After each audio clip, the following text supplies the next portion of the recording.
趁今天有时间，让房东过来，把所有坏掉的都维修一遍。新拖把施上水，把狼藉的战场打扫一遍。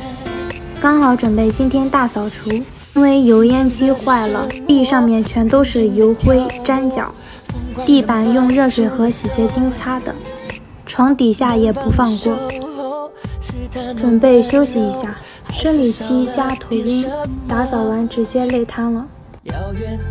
今天打算做个绿豆糕，昨晚忘记泡绿豆了，现在搓不掉，还是用去年的方法把它煮烂，多加一点水，小火慢熬。煮开花，用手搓掉皮，这个过程历经了2个小时，终于看到一点豆沙了。再用蒸笼布给它过滤一下水，提取里面的精华。太费事了，直接煮绿豆汤喝，只提取了这么点，好像炒糊了，补救一下，加油盐奶粉。这个过程60倍过，炒至抱团就可以了。用去年的月饼模型按出一个形状来，总得有点仪式感吧。